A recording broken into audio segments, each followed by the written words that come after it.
Hi, my name is Ala Alhamed. I am Middle Eastern. I'm a daughter of immigrant parents who took their citizenship last summer. I'm a sister of driven individuals who aspire to go far in life. I'm a girl who wants to do so much more than what I am doing right now. I'm an immigrant girl who wants to get her experience out with the world. I'm a girl who would like to see this community as a place of peace where people are together because of their goals, not race or gender. As I said, I'm a daughter of immigrant parents. My family and I moved a lot because of war, so there was always the sense of wanting to belong to a community, to be part of that community structure, at least to me. My parents, on the other hand, always told us no matter where we went, we were visitors. Visitors were welcomed but not allowed to interfere, so my parents always went by the laws of the place. They always adapted with the environment around them. They kept their religion and tradition, but always went by the law. And I think this is how most immigrant parents are, which always raises conflicts on certain point of views between me and my parents. I'm a daughter who wants to join the community, who wants to be involved with building this community, always volunteering, joining 10 clubs in and out of school. My parents sometimes don't understand that I live in this community, and I'm not thinking of leaving anytime soon, so why not be able to decide what happens in it? It's rare that we see opportunities like these to allow youth to be part of building a community, so I would like to thank the Akron Urban League. I would also like to point out that our politicians, lawmakers are too old, which creates a huge generational gap. Let me remind you, I'm 17, our president is 81. You do the math. The person making the laws could die at any minute now, but I'll still be living with the laws they made, so why not be able to make those laws, be involved in making those laws that will benefit all ages, not just the generation of who's making the law. I stand here in front of you for many reasons. I want to prove to my parents that we aren't visitors anymore. We call this place home now. I want to prove to the older generations that we aren't just some young adults who don't know what they're talking about because we are too young, which we often get told. We are too young to understand politics and we are dismissed, but we do know. All of us here have been doing countless research for the last 9 months with the help of Coach Erica and Coach Jojo. Older generations always like to say that we're the generation of the future but won't allow us to be, because we're still, again, too young to understand, as if wanting to build a better community, a better future, has a minimum age set. I urge you today to help us, support us, allow us to really be the future of this community. I would like to leave you with this last point. Please get to know your biases. You may be like me and thought you never had any biases, which I later learned I do.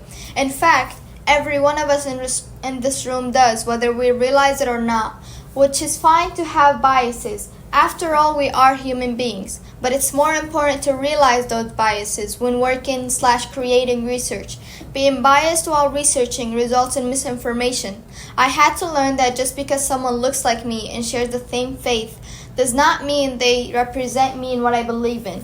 9/11, for example, just because a terrorist claimed to be Muslim, today the whole Muslim community get reminded daily about 9/11 and get called slurs.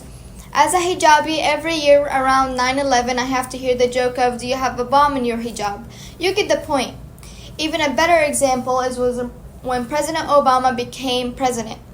The African American community thought he was finally going to do good for us. Today, people criticize him for not doing enough for the community. While being in this place made me realize that I have a certain bias toward police officers or people who are supposed to be protecting their citizens. Neither me and my family had any racist instance with police officers or anything.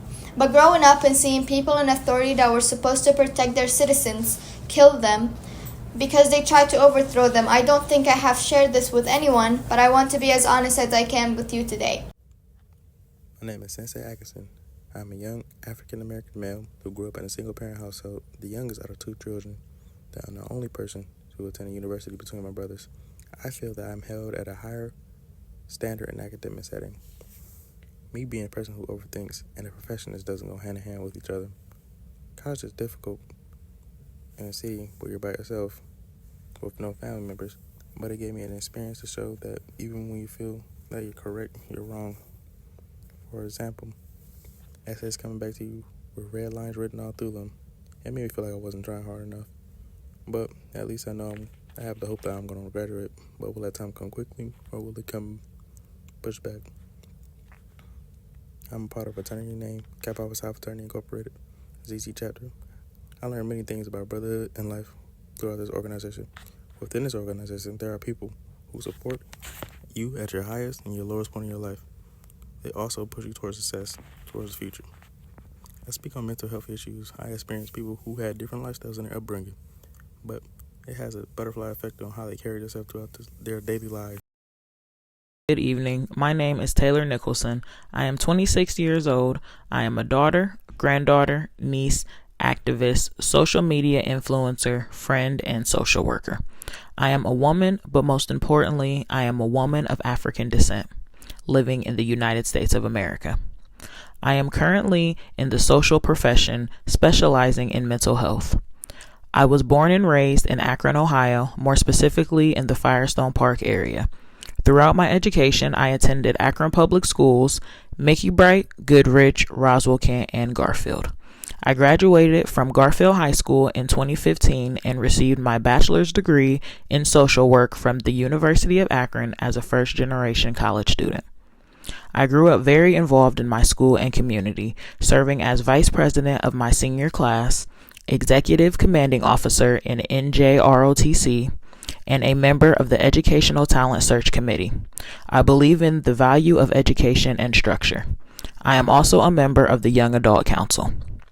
I am appreciative of both of my parents for prioritizing education in my life as I grew up. I have various interests and hobbies, but just to name a few, I enjoy supporting, mentoring, educating, and providing support to people from various backgrounds. Wearing multiple hats at different times has always played a crucial part in my leadership and personal development skills. Speaking from experience, I have always made the best of what was presented in front of me. Thank you. Hello, my name is Darrell Thornton. I am a male of Caribbean and African descent. I was raised with my grandmother's guidance and nurtured by science's ecstasies. I was also raised in the Seventh-day Adventist Church, but after 12 years, I found my spiritual calling by embracing Islam. Throughout my childhood, I was homeschooled, and with my educational journey, I guided myself throughout the wacky world of quasars and arithmetic. I soon began to fall suit to the belief that my self-education was the key to self-ambition, which self-ambition takes priority over any other human capability and or feeling. And to this day, I still believe that self-ambition and or self-independence is the key to lifelong happiness and mental clarity.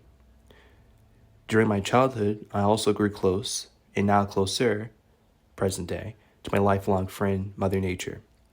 However, the progressive emission of greenhouse gases and anthropogenic pollution finding its way into Ohio's scenic rivers besiege my optimistic perspective on my future in ecology and in climate science as a whole. Every night, I would watch the news and witness swaths of keystone species disappear in the Amber and Glow wildfires, while years of conserved corals instantaneously killed or bleached by the facetious lies of petrochemical conglomerates. The death of our global biosphere hurts very few, but it greatly impacted me in my neurological development. In my pursuit of an ecological renaissance, throughout the past 3 years, I have often found myself as the only Black male or Black person in the room in a sea of scientific geniuses and openly racist adults. Years of intensive research and crude commentary from my superiors resulted in a slew of rewards that identified me as the first person of color to be nominated for the award or the first person from the state to have been given the award on an international or national scale. Consequently, this nomination also provided me the opportunity, an horrendous opportunity, to be called the hard ER by my peers and diversity hire by my superiors. Now, I don't have a political affiliation, as I am a globalist and agree solely with the ideals of Dwight D. Eisenhower and Margaret Thatcher. However, as a Black male and a byproduct of the most geopolitically charged era of the United States' history, I believe that the legislative system should abide by the basic humanitarian rights and ecological rights, the United Nations have outlined. Humans, to me, are the sole cause of global ecological imbalances, and to that we don't have a right to rampant urbanization, as the widely liberal and Republican ideals of Trump and Biden have no right to plague our domestic and international legislative decision-making. This August, I will begin my journey at either Berea College or Dartmouth. However, wherever I find myself, the interpersonal need to initiate another Harlem Renaissance will beacon throughout the work that I execute. May God be the vessel that guides me, while my intuition and resilience be the light that shines upon the truth this world has so oftenly sought to hide and misconstrued.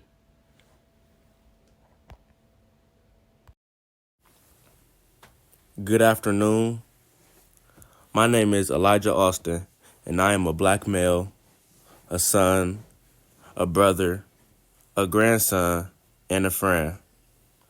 I identify as he or him. Although I am American, my ancestors are African descendant. I grew up in a poverty neighborhood in Akron, Ohio.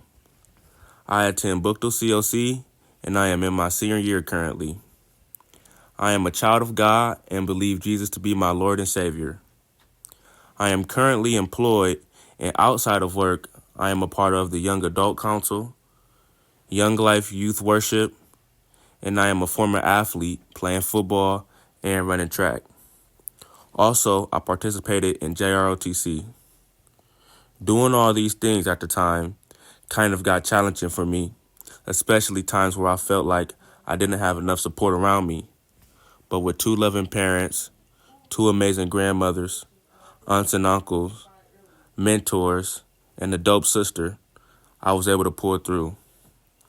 Coming up, I was put in positions that I had to adjust and adapt a lot of times.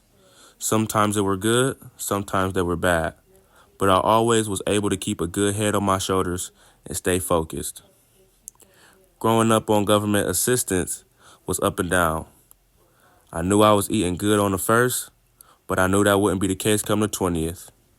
And even though AMHA and food stamps have saved my life, I've always aimed higher, and that has pushed me and kept me grounded with my goals and passions.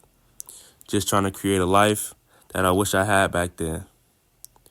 With being a black male, I understand the crisis upon us, so I will not speak to a political party. The strategies to take us out. I will only promote love, mercy, and kindness.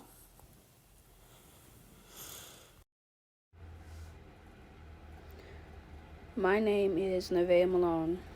I'm a young African-American female.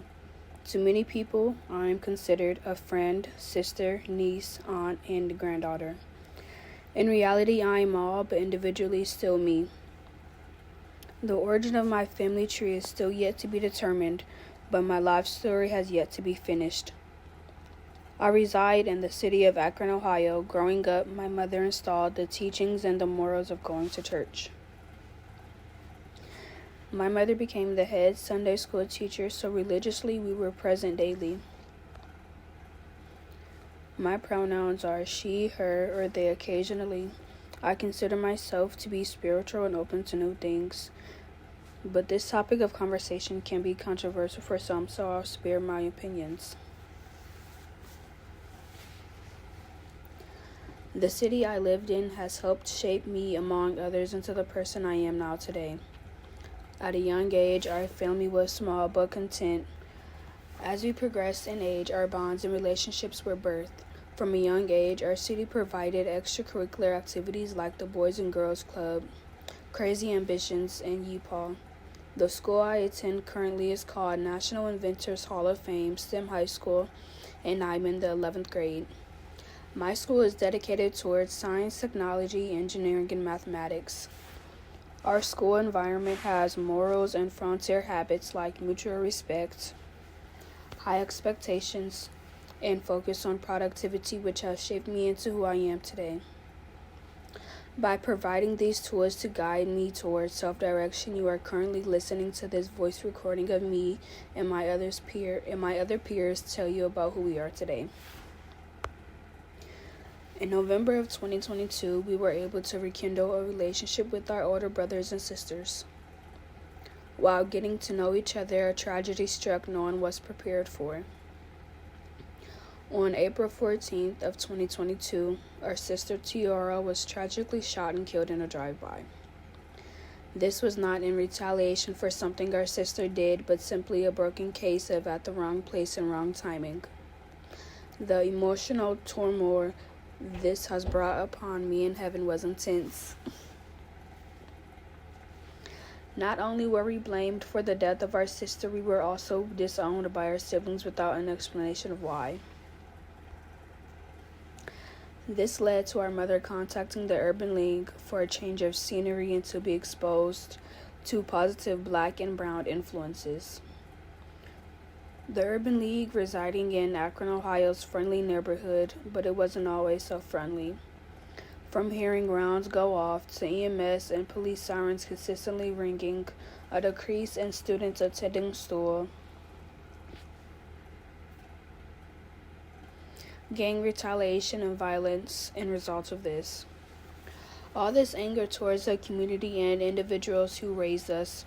The city I live in, Akron, Ohio, wasn't always bad, but as kids we got to play together, but as time went on and bonds progressed, or they didn't, things changed. The cultural identity my community has as the west side of Akron is like a big schoolyard. Many families know each other or are either families. The morals I sustained are to serve the children and families, including communities, and taking accountability in all aspects of life. This includes you, higher power, education, and any other thing that you would like. For example, the Urban League organization has provided us with profit and nonprofit organizations that could help benefit our school community and overall well-being of life. This also includes our current campaign goal for each person in the group.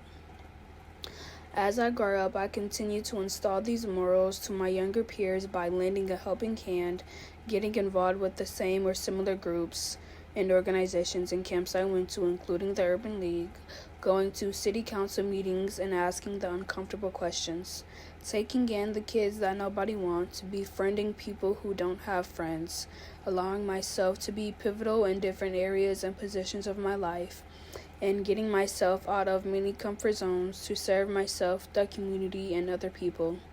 This is so I can save the possible lives of many people by pro-liberation and freedom. Thank you. My name is Mani Van. I was born in Laos and came to the United States at the age of 8. My parents, with limited English proficiency, sought a better life and greater opportunity for our family. Their sacrifice and determination shaped my perspective on hard work, resilience, and the pursuit of success. Growing up, I internalized the belief that academic excellence was the pathway to success. During middle school, achieving a 4.0 GPA was my top priority. I understood that education was my ticket to a brighter future. Attending Akron Early College High School allowed me to take college classes since my freshman year. This experience exposed me to higher education early on and reinforced my commitment to learning and personal growth. Majoring in computer information system with a focus on networking, I navigate the challenge terrain of the STEM field. Being a woman in this field has given me first-hand experience of what it feels like to be a minority. I hold the bias that hard work will pay off. The American dream, often portrayed as a land of opportunities, fuel my determination. I believe that with effort and perseverance, I could achieve anything. However, my perspective has evolved. Engaging with my community, pursuing education, and participating in the Young Adult Council has shifted my view. Now I recognize that while hard work matters, systematic barrier exists. Not everyone has equal access to opportunities, and choice are not always freely available. The broken system within the U.S. reveal complexity beyond individual effort. In summary, my positionalities is a blend of cultural heritage, educational experience, and evolving awareness. I remain committed to learning, advocating for equity, and contributing to positive change. Hello, I'm Terrell Harris Malone, 19-year-old black male, an alumni of Washington Jesuit University, graduate of Bookthrough High School, CLC. And essentially, I just want to emphasize about 2 points. I grew up volunteering with my mother and siblings pretty often. So I guess you could say that led me to the career path that I'm on now. A lot of civil activities, a lot of civil duties. But I've worked on stuff like gerrymandering, petitioning for issue 10. So I guess you could say I've just been able to get behind the veil, if you will, and see and pinpoint how these systems actually work and how they got us to the points where we are today, essentially with a lot of our youth especially. And when it just comes to my lifestyle with this whole schooling, being between both public and private, I would say it's really the same, honestly. Children will be children, regardless of where you go, regardless of who you put in their lives. But at a certain point, you just have to make sure that you're attentive and you're the one that's there and you're headstrong for their development. Just from what I can tell. But going from a lot of public to private, it definitely made me view the world in a bad light or a negative light before I digested it in a positive manner. So I would say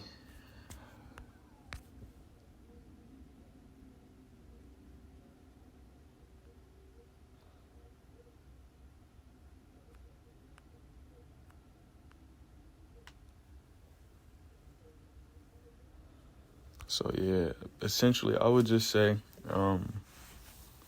when it comes to these systems, and I know that's a very broad statement, but there are multiple systems out there that just cause us to fail. And just as a young guy, seeing how I live coming up and just seeing everything that I'm working on currently, I can definitely tell how much is targeted to our youth. And I kind of wanted to put a stop to that. And with everything that we've been doing with the EJI, it's definitely opened up my eyes a lot more. And it's made it a lot easier connecting the dots to those systems, to my childhood, and just seeing how it affected me. Good evening. My name is Cecilia O'Neill. I am a white woman from Akron, Ohio. I have attended non-traditional schools such as Waldorf and early college through my schooling career, and am bringing my experience to my point of views. Because of my schooling, I am passionate about self-respect, safety, and learning through experience in schools, and believe that every child deserves access to an education that suits their needs and strengths.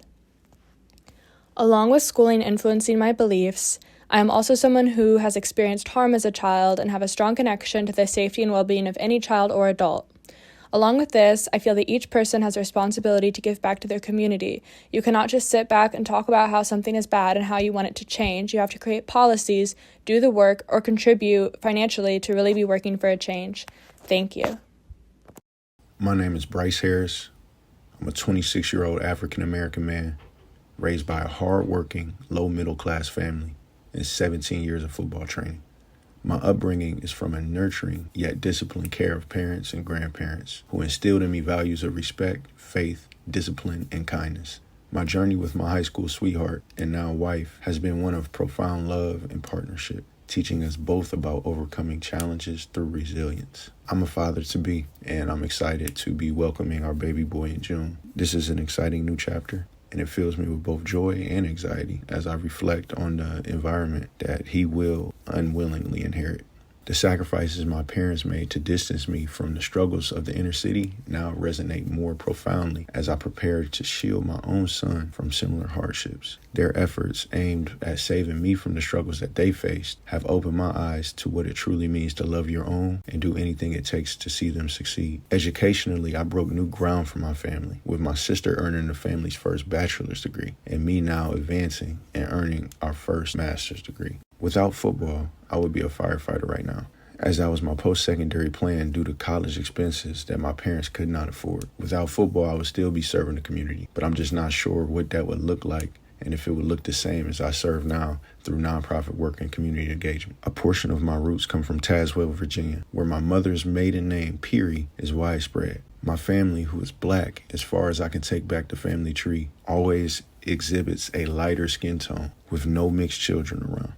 This is a silent narrative of our complex history, likely intertwined with the immoralities of slavery. In Tazewell, there's a strong history of Peary governors, colonels, businessmen, and slave owners, all with that name. Knowing even this is a privilege in itself, as I have many African American brothers and sisters who cannot say even this much about their family history. As I progress through my professional school counseling career, I see many things I like to call glitches in the system. Many things my parents shielded from me growing up are now right in my face as I see the challenges my students and their families fight through daily. This perspective is exactly where my political guilt comes from, as I'm 26 and have only voted 3 times on anything political. I say this for anyone in similar shoes or someone emerging into adulthood. My vote matters. Your vote matters. Everyone's vote matters when it comes to the results of the systems.